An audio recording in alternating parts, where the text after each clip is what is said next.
अस्सलाम वालेकुम। जैसा कि आप जानते हैं, एनएस यूट्यूब चैनल ने एक प्रोग्राम शुरू किया है, कौम सवाल करेगी। लिहाजा इसके पेशे तहत आज हम सोसाइटी जमात की एक मोतबर शख्सियत से मिलने आए हैं, जिनसे आप तमाम बखूबी वाकिफ़ हैं।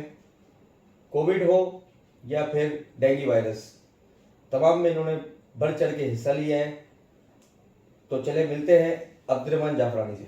अस्सलाम वालेकुम। वालेकुम अस्सलाम। अब्दुर्रहमान भाई, आप अपना तारुफ करवाएं। मेरा नाम अब्दुल रहमान जाफरानी है। मैं अरसे दराज से सोशल वर्क करता हूँ। सोसाइटी जमात से मेरा ताल्लुक़ है और मेंबरशिप भी मेरी सोसाइटी जमात की है। जैसे कि आपने जिक्र किया कि कौम सवाल करेगी, तो पहला सवाल मैं करूँ अगर आपको इजाज़त दें तो। बिल्कुल इजाज़त है। पहला सवाल मेरा ये है कि एनएस चैनल, ये जो मैं इंटरव्यू दे रहा हूँ आपको, ये इंटरव्यू काट पीट के आएगा कि कंप्लीट जिस तरह मैं बोल रहा हूँ उसी तरह नशर होगा? हमारे इदारे की एक ऐसी चीज़ है कि आप जो भी अपना इंटरव्यू रिकॉर्ड कराएंगे वो बिला तातुल और बिला कटे पीटे आपके सामने, क्योंकि आपका पॉइंट ऑफ व्यू है, पूरी कौम सुने, यही तो हम चाहते हैं, इसीलिए तो हम आपके पास मौजूद हैं आज। तो बिस्मिल्लाह करें फिर। आप ये बताएं कि आपने अपनी इब्तदाई ज़िंदगी सोशल वर्क कहाँ से शुरू किया? यार ये तो मुझे भी याद नहीं पड़ता भाई, मैंने कहाँ से शुरू किया, लेकिन काफ़ी साल हो गए और इंडिपेंडेंट मैं काम करता आया हूँ। और एक वक्त आया कि अफजल कोठारी साहब हमारे जो हैं अपना सोसाइटी जमात के जो सदर बने थे, वो एक वक्त में यहाँ रहने के लिए आए और स्कीम 33 के और 7 के जो इलेक्शन होते थे, तो उस हवाले से उन्होंने यहाँ पर एक जमात का सिलसिला किया कि जमात बने। तो सोसाइटी जमात में जब वो एक सोसाइटी जमात बनाने का उन्होंने किया, तो उसमें हम उनके साथ थे और एक बेंच लगा के बैठते थे कच्ची मेमन सोसाइटी के अंदर, गाजी पे गुलशन वाली गली के अंदर, और वहाँ से हम फॉर्म फिल करते थे। और फॉर्म फिल करने के बाद हमें तो पता भी नहीं था कि जमात क्या होती है, बस जमात का सुना था। उस वक्त जमातों में इतना हमने आना जाना नहीं किया था। तो उस सिलसिले में फिर हम जमात से जुड़े और ये एक जमात बनी। अफजल कोठारी साहब ने उस जमात को मरकज़ी जमात से मंच किया और एक सोसाइटी जमात, सातवीं जमात जो कहलाती है हमारी, वो कच्ची मेमन बिरादरी की 7वीं जमात वजूद अमल में आई। अमल में आई। अच्छा, अफजल कोठारी साहब के सोसाइटी जमात के क़याम के बाद आप सोसाइटी जमात का हिस्सा रहे? नहीं, उस वक्त नहीं था मैं। जब वो कमेटी बनी तो मैं एज अ सोशल वर्कर ही काम करता था और इसके बाद फिर मैंने यहाँ से अपना काम शुरू किया इंडिपेंडेंट। मैं अपना काम खुद करता था और किसी को ना बताता था ना कुछ करता था। बहुत से केस मेरे पास आज भी आते हैं और वो काम अल्हम्दुलिल्लाह हो जाता है उनका अल्लाह के हुक्म से, और ये काम सिलसिला जारी है। कच्ची मेमन स्टूडेंट फेडरेशन में कभी आपने शमूलियत इख्तियार की?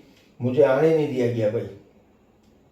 कुछ लोग थे जो मुझे कभी स्टूडेंट फेडरेशन के अंदर आने नहीं दिया गया, और आज भी मैं लोगों को देखता हूँ जो आते हैं, तो मुझे तो 35 साल से अब भी लगते हैं। बाकी वल्लाह अल्लाह बेहतर जानता है कि उनकी उम्र 35 साल है या 35 साल से कम है, क्योंकि उसकी हद इतनी है कि 35 के बाद वो ख़त्म हो जाएगा।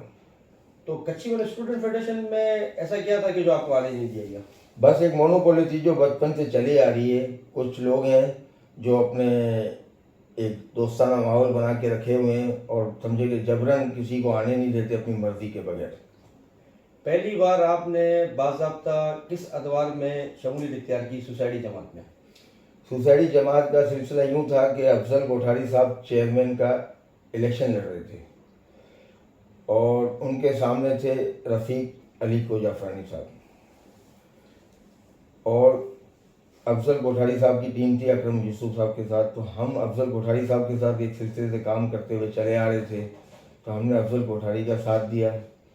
उस इलेक्शन के दौरान जो सदर जमात के अंदर हुए थे, वहाँ पर हमें बहुत सीखने का मिला। तो वहाँ पर कुछ सोसाइटी जमात के जो लोग करता रहते हैं अभी, यानी कि उसके अंदर शामिल हैं, उन्होंने हमसे रिक्वेस्ट की, मुझसे रिक्वेस्ट की कि भाई हम सोसाइटी जमात को बहाल करते हैं दोबारा, क्योंकि सोसाइटी जमात का यहाँ वजूद था ही नहीं। एक ऑफिस था किसी का, उसके यहाँ से चलती थी, वहीं पर रबिश स्टैम्प पड़े होते थे, और आज भी सिलसिला वही हो गया दोबारा।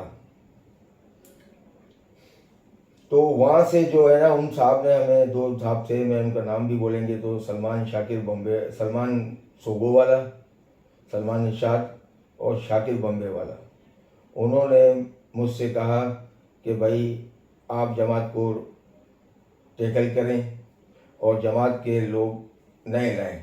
तो फिर मैंने एक कोशिशें और काविशों के साथ मिनाज जाफरानी साहब से बात की सदर के लिए, और दूसरे लोगों को लाया, जैसे कि अनवर सालिम मोहम्मद साहब के बेटे हैं हसन जाफरानी, रफ़ीक अली वो जाफरानी साहब के भतीजे हैं, उस्मान अली को, रिजवान अंजार वाला, और बहुत से लोग जितने कच्ची मेमन में आज नज़र आ रहे हैं चेहरे, जो कमर्शियल में भी रहते हैं कुछ, और कुछ बेंगलोर की तरफ रहते हैं।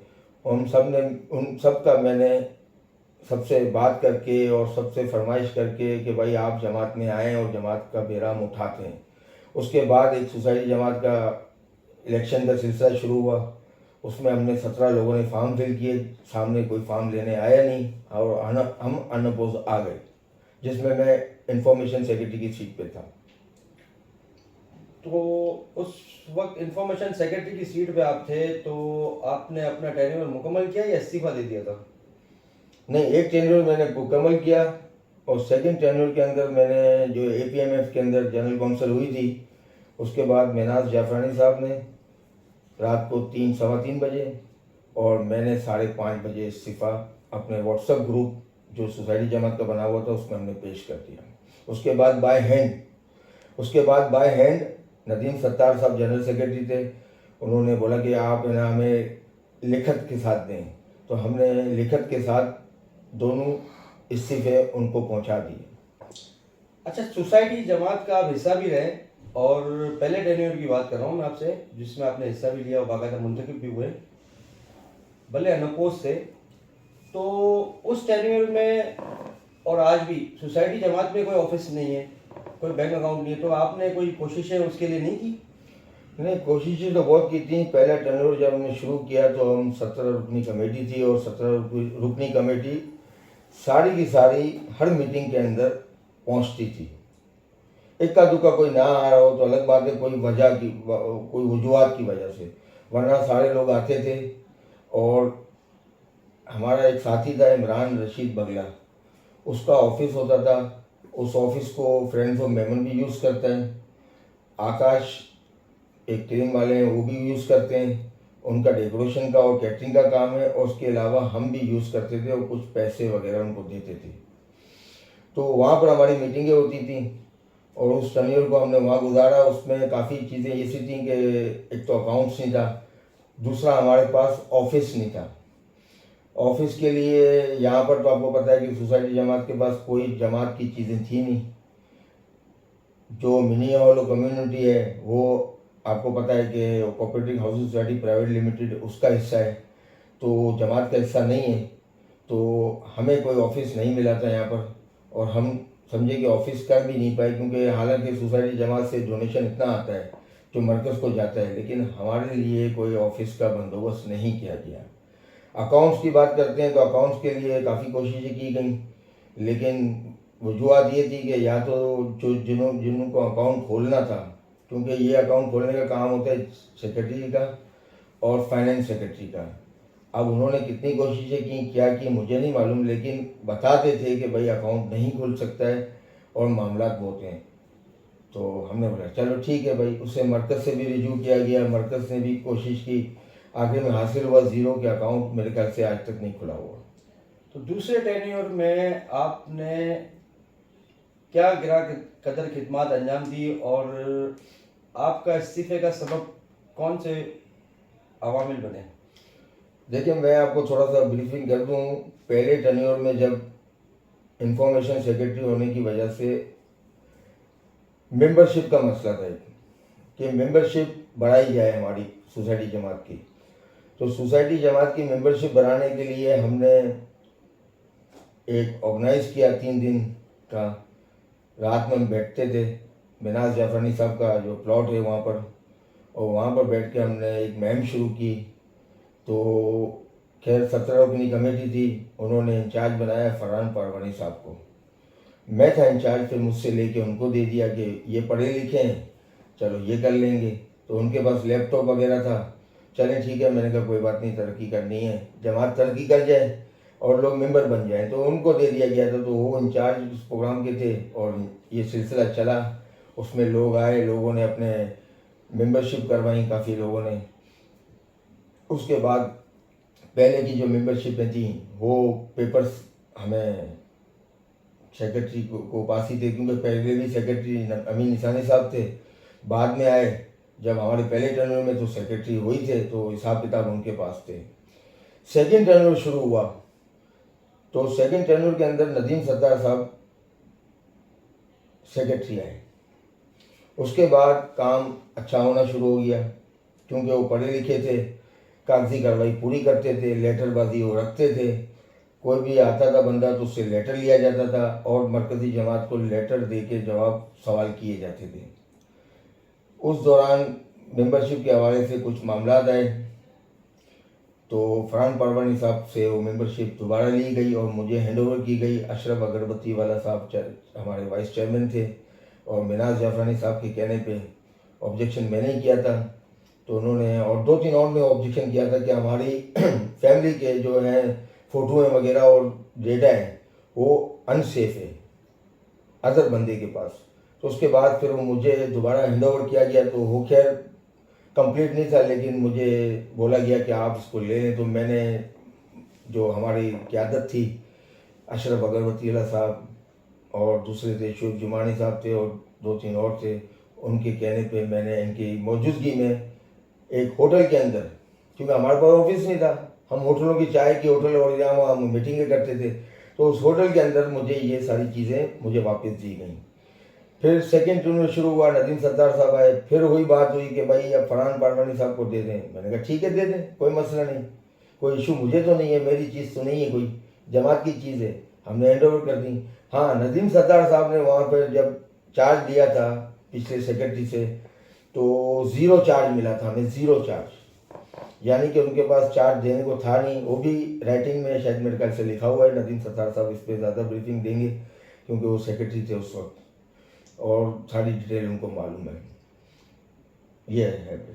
तो सोसाइटी जमात के पास कोई जमात खाना है नहीं, ऑफिस है नहीं, और जहाँ तक मैं जानता हूँ, आप बेहतर बता सकते हैं कि सोसाइटी जमात में कोई माना वजीफा भी नहीं जाता होगा, ना कोई स्कूल की मद में फीस वगैरह ये इस तरह की कोई, तो फिर बहुत आसान सा है अगर कोई अकाउंट्स खोल के ऑडिट करना, तो क्योंकि इसमें तो मामला भी इतने ज़्यादा नहीं है। नहीं, ये कह रहे थे कि अकाउंट्स खुलते नहीं हैं क्योंकि गवर्नमेंट की तरफ से इशू है कि एनजीओस के नाम से अकाउंट नहीं खुलेगा, आप पर्सनल अपना अकाउंट खोल लें।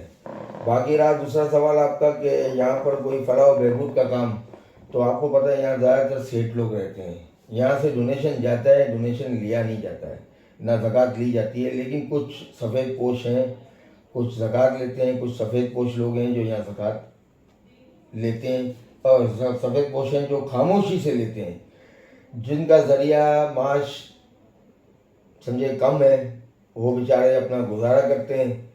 तो वो सिर्फ बाय हैंड मेरे हाथ से ही लेते थे, उसके बाद उन्होंने छोड़ दिया लेना। मैं आपसे सवाल यही करता हूँ कि जब एक ऑफिस ना हो और एक जमात का क़याम हो, तो क्या कोई सफ़ेद पोश किसी प्राइवेट ऑफिस में जाते हुए बिला खौफ खुतर जाएगा, या फिर उसको दरपेश मसाइल आते हैं? क्योंकि आप जमात का हिस्सा है तो आपको पता होगा कि मामला ऐसे होते हैं, क्योंकि हर जगह तो इंसान जाता नहीं है। भाई, आपका सवाल जो है ना, उसका मैं जवाब इस तरह दूंगा कि सोसाइटी जमात का खुद का ऑफिस तो है नहीं, वो तो मंच करके एक ऑफिस के साथ चल रहे थे। अब आप बताएं कि वहाँ पर तो पंजाबी भी बैठे हुए हैं, वर्कर भी बैठे हुए हैं और कच्ची मेमन सोसाइटी के बीच में है।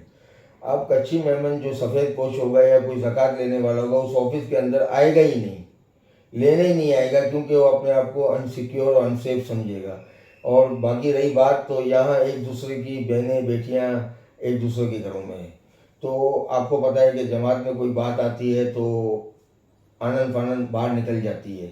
तो इस तरह कोई लोग आते नहीं हैं। कुछ गिनती के लोग हैं जो फीस लेते हैं और कुछ गिनती के लोग हैं जो शायद राशन वगैरह लेते हैं।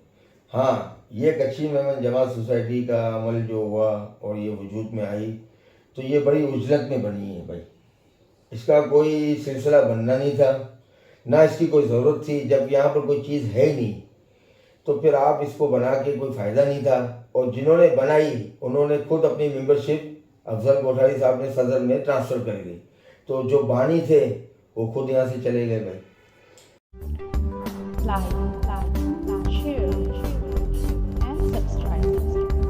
NS Official, our YouTube channel.